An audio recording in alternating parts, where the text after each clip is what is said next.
Good afternoon, morning, evening, whenever the fuck you're seeing this, ladies, gentlemen, and everything in between.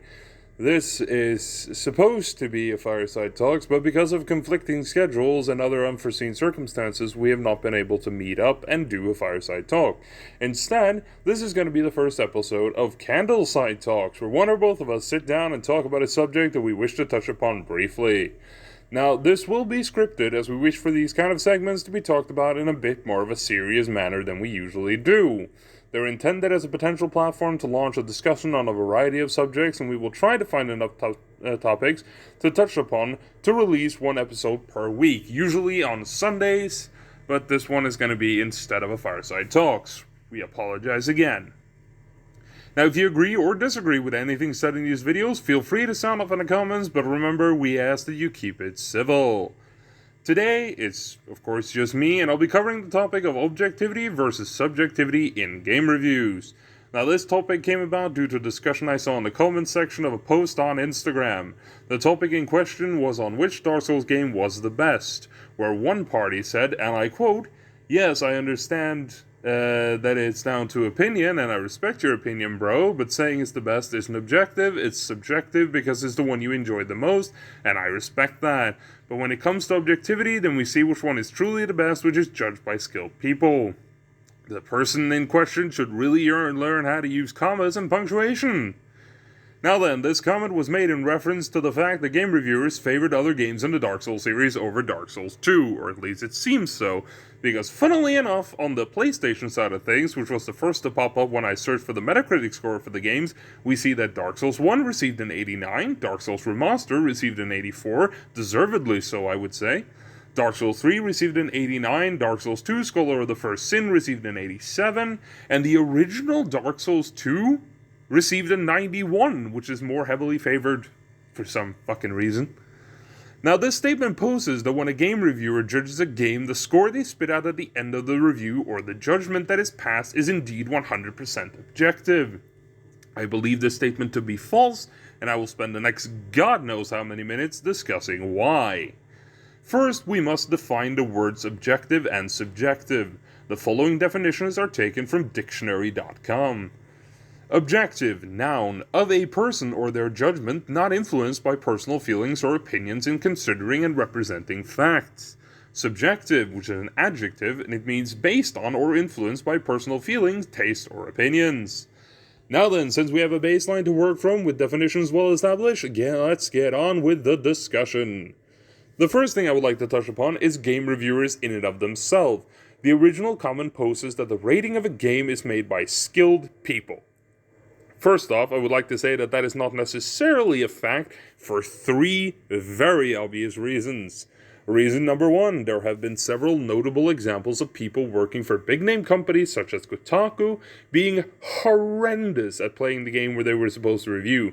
This has on multiple occasions sparked debates about whether or not game critics should actually be good at the games they're supposed to review.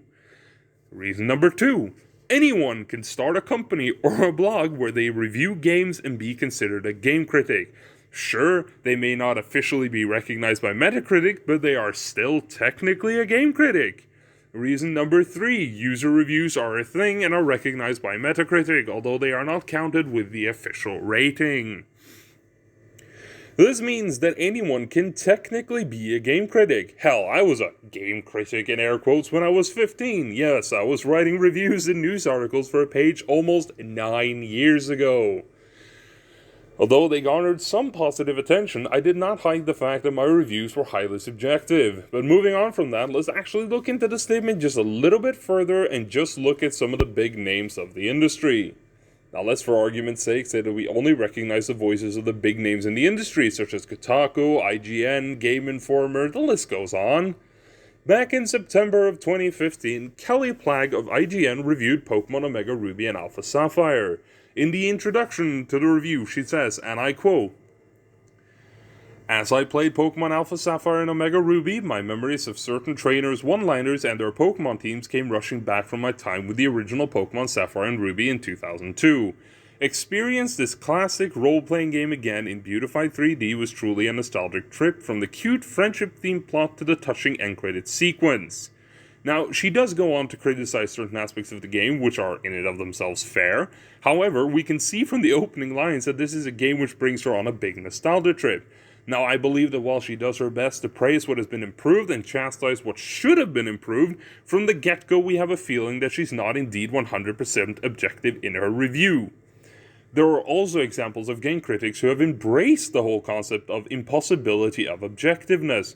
For example, we can look to the late great Total Biscuit, who garnered a lot of hate from some of his opinions, Ben Yahtzee Croshaw, who at several times has stated that he is never objective, and Angry Joe, whose entire review style is based around him being angry when a game developer, quote-unquote, fucks it up.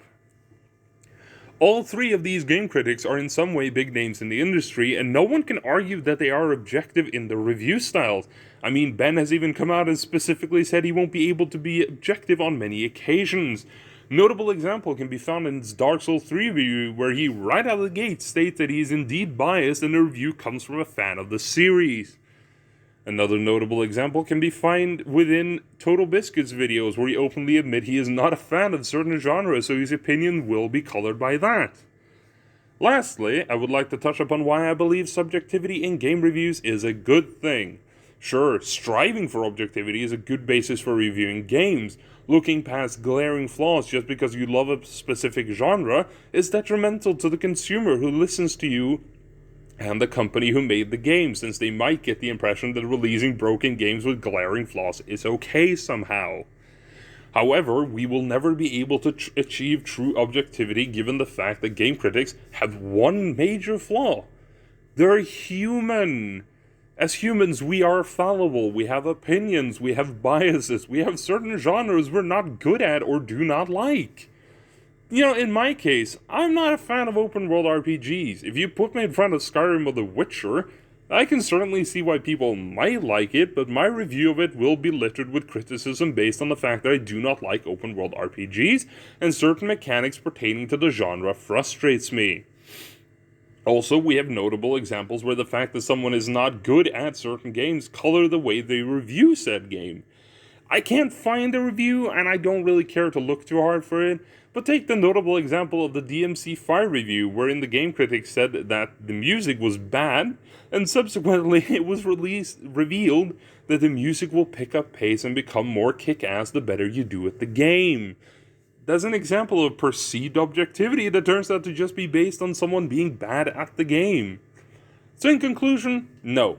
Game critics are not 100% objective, and I believe it is a good thing. If that was the standard we strive for, we would miss out on some big-name critics. We would have boring, bland reviews. And some people might miss out on games they would otherwise enjoy because the critic they share the most similarity with when it comes to taste in game didn't actually tell you what they thought about the game. You want an example? Yahtzee, aka Zero Punctuation, might be the game critic that is closest to me when it comes to game taste. I'm almost certain that without his review, I would never have played Subnautica, which is a game I ended up really enjoying. So, anyways, that's been it for this time. If you agree, disagree, or need some clarification on anything I talked about today, sound off in a comment, but again, please, keep it civil. Until next time.